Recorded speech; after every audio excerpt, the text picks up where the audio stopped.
तुम उंगलियां दिखाओगे तो हम भी ये दिखाएंगे। मैं जब वहां पहुंचा मुझे रोना आया कि या अल्लाह, हम लोग इतने हैवान हो गए हैं। इस बेचारे का कसूर क्या था कि ये हमें जीने भी नहीं देते और फिर इस्लाम की बात करते हैं। कहाँ लिखा है इस्लाम में? कुरान ने दिखाइए मुझे, कहाँ लिखा है कि बेगुनाह को मारो?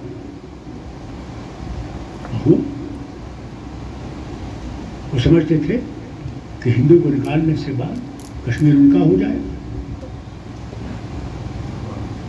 वो तो जमीन के चाहत थी, इंसान की चाहत नहीं थी। मस्जिद से लोग निकल रहे हैं, उनको गोली मार दी।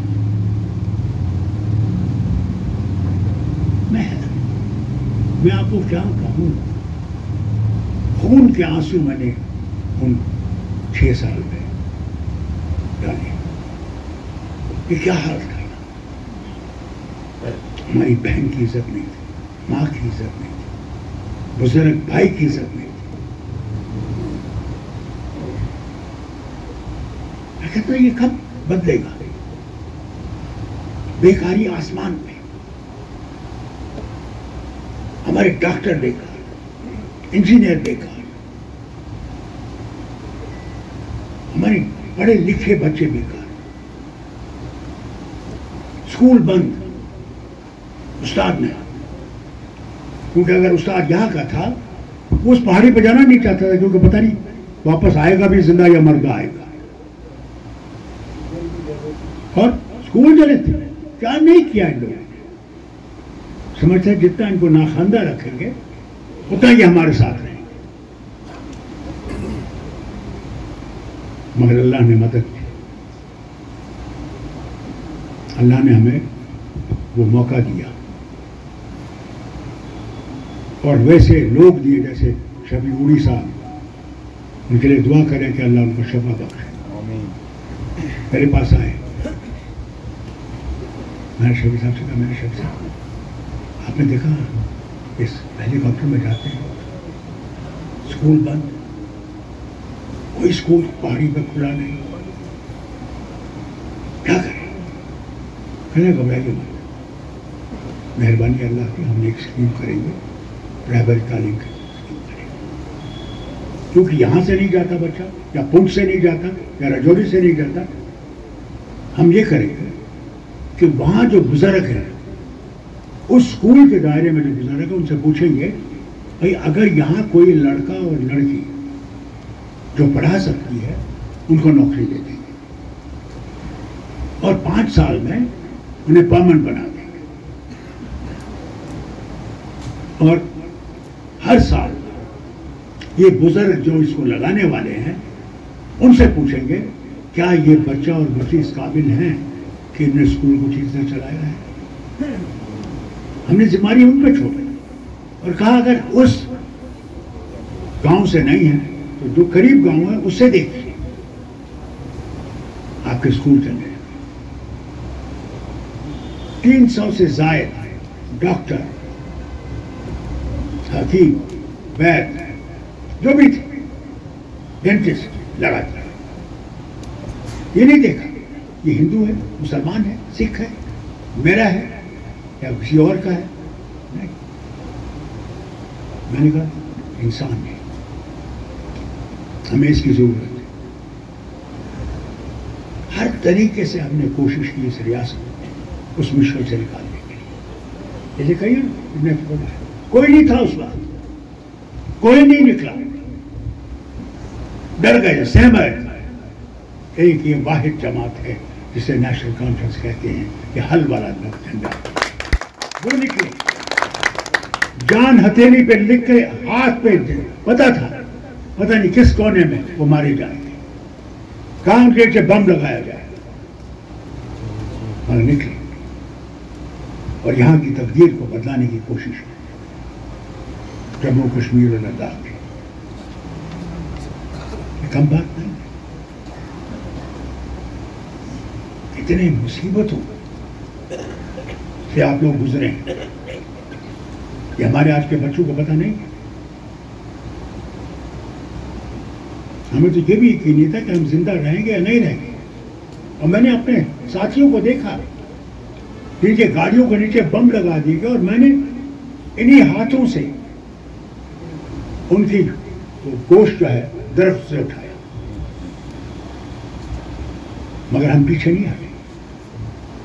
जो आज ढोल मार रहे हैं, आपके सामने बड़ी तकरीरें कर रहे हैं, उनसे पूछिए उस वक्त कहाँ थे। अगर हम लोग उन 6 सालों में यहाँ की तकदीर को बदलाते नहीं, उनका क्या एक लफ्ज गड्ढा नहीं उनका, मगर भूल गए। हमें पाकिस्तानी भी कहते हैं, हमें खालिस्तानी भी कहते हैं, हमें अमेरिकन एजेंट भी कहते हैं। यानी कोई कसर उन्हें नहीं रखी नेशनल कॉन्फ्रेंस को बदनाम करने की। यहां तक तो मैं आपसे कहूं, हमारे हिंदू भाई जम्मू में जो खड़े रहे, उन पे कितने कितने वार किए गए हर तरीके से, मगर उन्होंने अपना रास्ता बदलाया नहीं बदलाया। उन्होंने रास्ता बदलाया नहीं, रास्ता वही रखा, अपने नेशनल कॉन्फ्रेंस में खड़े रहे। आप देखिए, आपके ही भले साथी राम आजाद साहब पार्लियामेंट में, राज्यसभा में जब कांग्रेस के लीडर थे, उन्होंने 2 रियासतों को उस पार्लियामेंट में बयान किया और उन्होंने सारे आंकड़े जो है हर तबके के, हर चीज के, वो हेल्थ हो, एजुकेशन हो, बाकी चीजें हो, पूरा वहां पे मसवदा रखा और दिखाया कि गुजरात से हम बहुत ऊपर हैं। मगर ये मैं समझता हूं हमारे लिए मुश्किल हो गई, क्योंकि वो जो राजी उस वक्त सुनने वाले थे, उन्होंने कहा कैसे हम इस रियासत को उल्टाएंगे। और वही इन 10 सालों में उनकी हरकत रही। ये कैसे? पहले इंसान को इंसान से बांटे। ओए हिंदू, मैं तुझे बचाने वाला हूं। यार तू कौन बचाने वाला है? मैं तो मुसलमान को नहीं बचाने वाला, वो तो बचाने वाला वो है जो मालिक है हम सबका, वही बचाने वाला है।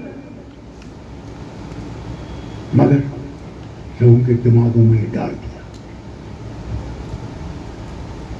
भूल गए इस जमात की कुर्बानियां, भूल गए 47 में जब वो कवाली आए थे, भूल गए कि हमारे कश्मीरी मुसलमान, हिंदू, सिख लकड़ी की बंदूकें लेके खड़े हो गए और कहा हमलावर खबरदार, हम कश्मीरी हैं तैयार। ये नहीं कहा हम मुसलमान हैं तैयार, हम हिंदू हैं तैयार, हम सिख हैं तैयार, कहा हम कश्मीरी हैं तैयार।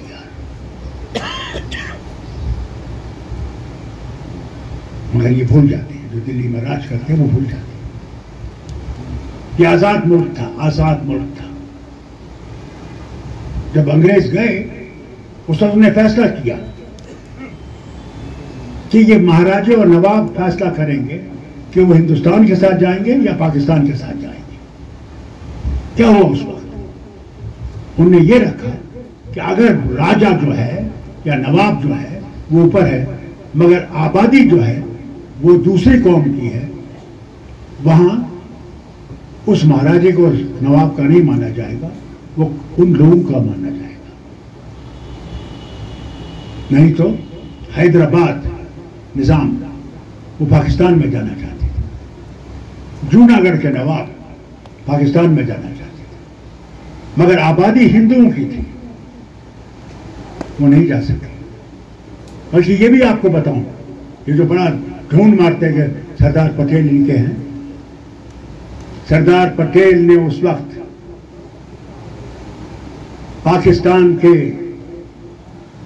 कायदे आजम से ये कहा कि आप हैदराबाद छोड़ दीजिए, कश्मीर आप ले लीजिए, उनकी किताब में,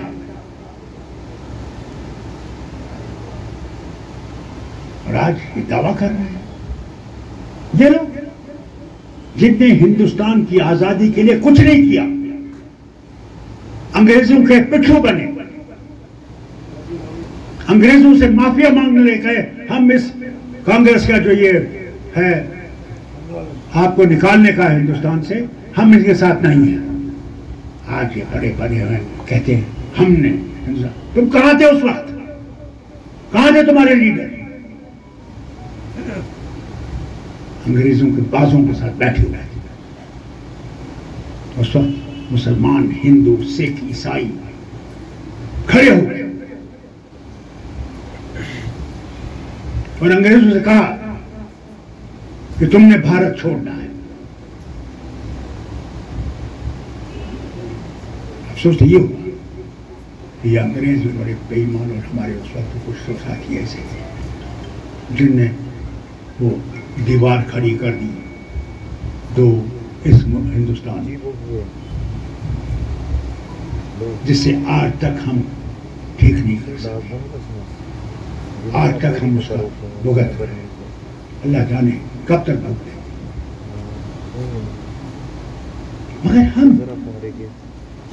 जो वतन के साथ खड़े हुए, जबकि हम मुसलमान सबसे अक्सरियत में थे, पाकिस्तान देना चाहिए। खुद इनके वालिद जब मेरे साथ नरसिम्हा राव से मिलने गए ऑटोनॉमी के बारे में, खुद मुख्तारी के बारे में, उन्होंने कहा वज़ीर आज़म हमारा रास्ता पाकिस्तान की तरफ था, हमारा दरिया पाकिस्तान की तरफ, हमारा सब कुछ पाकिस्तान की तरफ। मगर वो मर्द मुजाहिद शेख अब्दुल्ला आए, उन्होंने कहा नहीं, हमारा रास्ता गांधी के हिंदुस्तान की तरफ है, बीजेपी की और असम के हिंदुस्तान के साथ नहीं।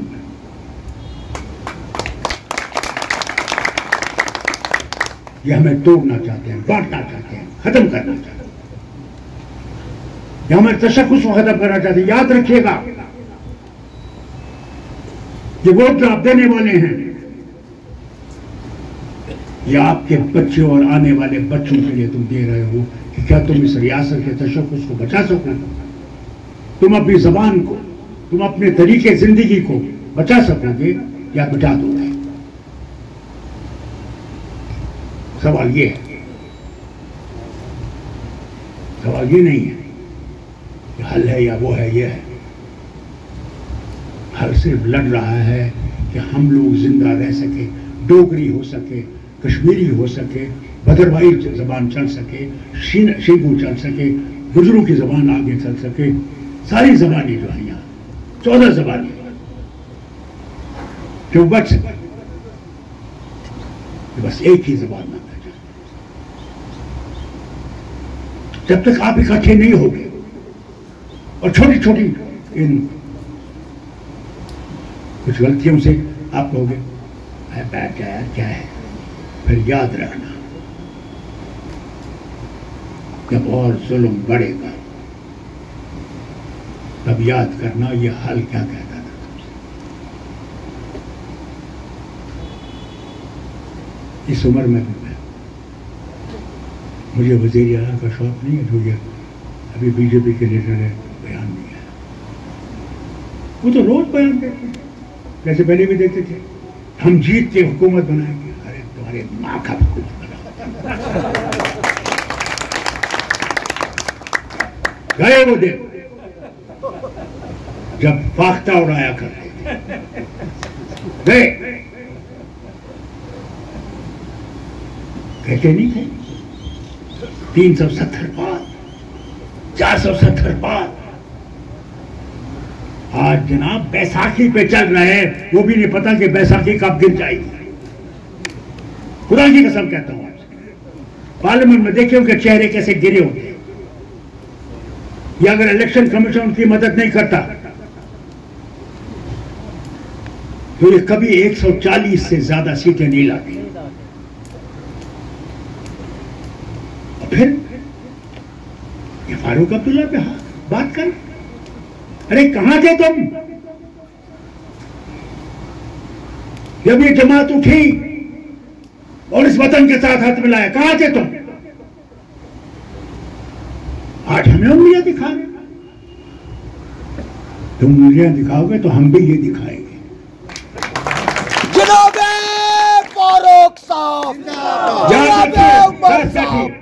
याद रखिए, मौत और हयात अल्लाह के साथ पास है और किसी के पास नहीं। कोई मालिक जिसने किसी और के सामने सजदा डाला और उस माबूद के सामने नहीं सजदा डाला, मैं उससे कहना चाहता हूं, उसको याद रखना चाहिए जहन्नम की आग तुम्हारे लिए तैयार है। ये तो कम वक्त की जिंदगी है, 200 साल भी जी, मगर मरना है, उससे कोई बच नहीं सकता। हमारे आका दो जहां भी नहीं बच सके, तो फिर डर किस बात का? किसे डर? यकीन करेंगे, मेरे वालिद 58 में जब जेल से उनको छोड़ा गया, 53 में लेके 3 महीने ही भाई गए। मैं मेडिकल कॉलेज में जयपुर में पढ़ता था। उन दिनों में वो पक्के का जहाज होता था जो मुश्किल से बानिहाल को पार करता था अगर बादल होंगे। तो हम पठानकोट तक रेल में आते थे, वहां से जहाज पकड़ के घर आते। फिर मेरे वालिद को छोड़ा, हम लोग आए। पठानकोट से जब जहाज में चढ़े, अल्लाह की कसम कहता हूँ, वो जहाज कभी दाएं जाए कहीं बाएं जाए, ऊपर नीचे। मैंने जनाब वो पर्दे का डंडा पकड़ लिया और जितने मुझे कलमात आते थे मैं पढ़ता गया। मैंने कहा अल्लाह बचा बचा बचा बचा। इतना डर मौत का, क्योंकि मैं दिल में मेरे अल्लाह का खौफ नहीं था, मौत का खौफ था। फिर मेरे वालिद थे, जब हजरत पर मैं तकरीर की, मैं एक दरख्त के पीछे छुपा हुआ था, सुन रहा था। यहां देखो ये फौज सारी जो खड़ी है यहां पर, मैं इनसे नहीं डरता, मैं वाहिद अल्लाह से डरता हूं जो मेरा मालिक है। बस वो दिन मैं जब वापस गया, वो जहाज जाए बाएं जाए इधर जाए उधर आए, मैंने बिल्कुल ठीक है। मौत तो अल्लाह के पास, क्या करेगा? उस अल्लाह को यहां बैठाइए, यहां। वो शायर ने बहुत सही बात कही, क्यों ढूंढते हो उसको जमीन और आसमान की गर्दिश में? अगर वो तुम्हारे दिल में नहीं, वो तुम्हारे लिए कहीं पर नहीं। वो याद करो, हमारे हिंदू भाई कितना अपने बच्चों को अपना धर्म सिखाते हैं। वो ऐसे ही हैं जैसे आप लोग, नमाज से दूर, कुरान से दूर। तो जब आप अपने मजहब को नहीं समझते, आप इनके मजहब को क्या समझेंगे? और ये अपने मजहब को नहीं समझते, ये आपके मजहब को क्या समझेंगे? पहले दीन को पढ़ो, तब अल्लाह से मांगो, अल्लाह हम मुश्किल में है, अल्लाह हमारी मुश्किल में कम कर, हमारे गुनाहों को अफू कर और हमें सही रास्ता दिखा, हमारी मदद कर। वही मदद करने वाला है। इसे भी कह रहा था वहां एक और जंग से मैंने कहा जंग बदर में हमारे पास था क्या? जब नबी करीम सल्लल्लाहु अलैहि वसल्लम जंग पे निकले, क्या 8 तलवारें, 300 सहाबा साहिबा और उधर से लश्कर, मगर मदद अल्लाह की। उन 8 तलवारों से और 300 से उन्होंने उस लश्कर को भगा दिया। मगर देखिए औरत में क्या हुआ, अब हमारे पास सामान भी, हमारे पास सब कुछ। नबी करीम सल्लल्लाहु अलैहि वसल्लम ने कहा देखो ये दरख्त, इस दरख्त की हिफाजत करना। ये दरख्त तुमने छोड़ दिया तो हम जीत नहीं सकेंगे। क्या हुआ? जब माली गनीमत लुट रहा था और ये भाग रहे थे, तो ये ने दरा छोड़ने गया, जब ये खा रहे हैं हम भी भागेंगे।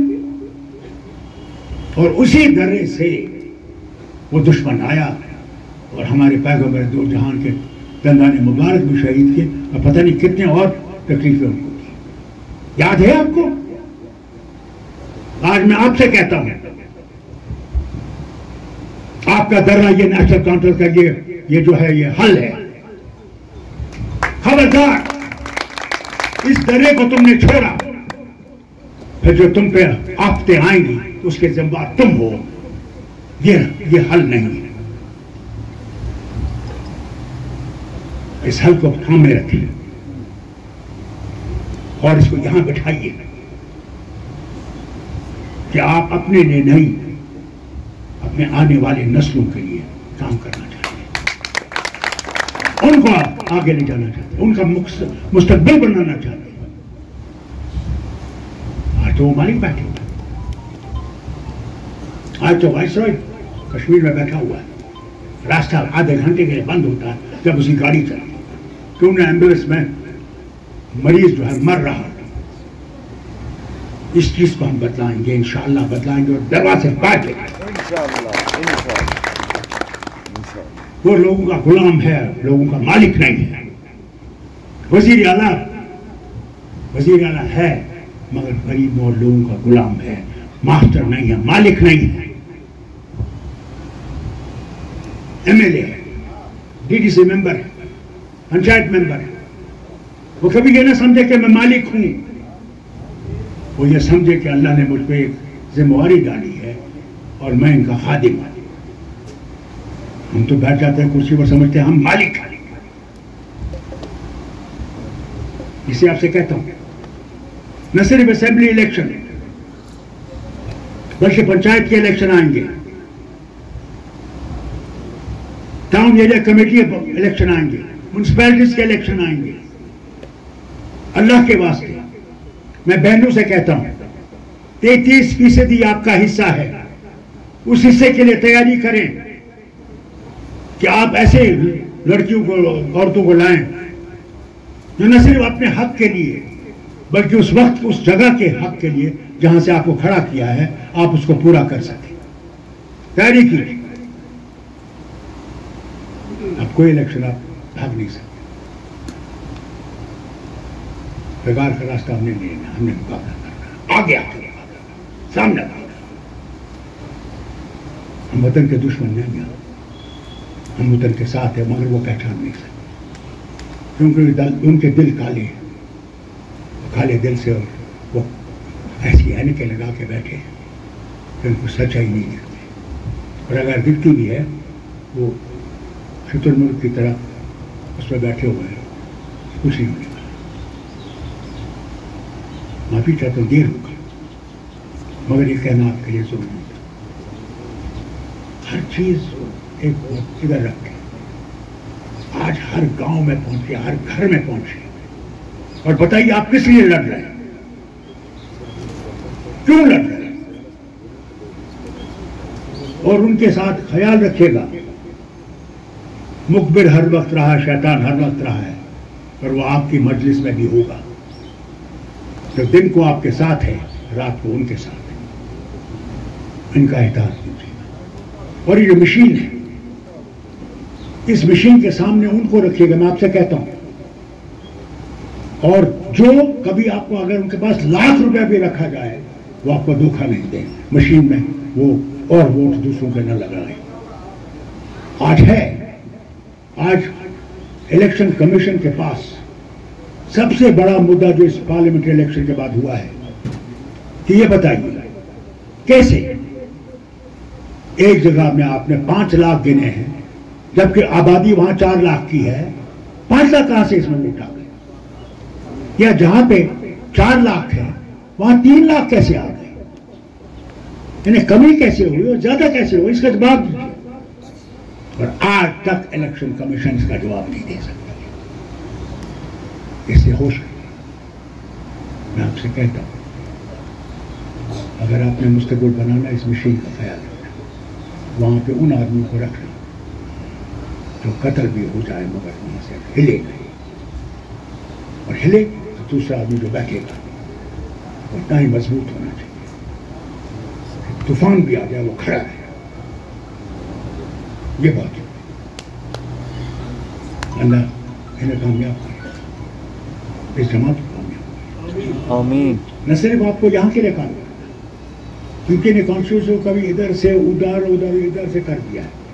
कई इलाके दूसरों के आपके इलाकों में फंसते हुए, अल्लाह के वास्ते वहाँ इस हल की तरफ देखिएगा, इस हल को मजबूत बनाइएगा। मैं बहुत आपका शुक्रगुजार हूँ, आपका भी जिन्होंने इसका इंतज़ाम किया, अपने आपके कैंडिडेट का, अपनी बहनों का, आप बुजुर्गों के और जवानों का, जो आप तशरीफ लाए और बहुत शॉर्ट टाइम में, यानी कि मैंने आपको दिन दिए, अभी आप मुझसे मिलने आए थे, उसको मैंने कहा ही नहीं था कि भाई यहाँ मिला, कहा था मैंने बिल्कुल मैं एक दिन आ जाऊँगा, पता नहीं कब, मगर उस वक्त ये खर्चा था कि हम इश्तराक मत करें दूसरी जमातों से, तो हमारा क्या होगा। मैंने कहा मैंने बहुत इश्तराक कर रखे, अब मैं इश्तराक नहीं करने के लिए देखा जाएगा इलेक्शन के बाद क्या होगा, किसी जरूरत पड़ेगी या नहीं जरूरत पड़ेगी, सो देखा जाएगा। और सब कुछ आप कर रहे हैं, अल्लाह आपको कामयाब करे, आमीन। अल्लाह इस जमात को कामयाब करे, आमीन। झंडे को, आमीन। और हमारी माएँ बहनें ये मेहनत करें, क्योंकि इन्हें घर जाके खाना पकाना, तब भी ये खुशी मैं शुक्रिया करता हूँ, और उस बहन का भी शुक्रिया करता हूँ जिसने यहाँ पे हिम्मत से बात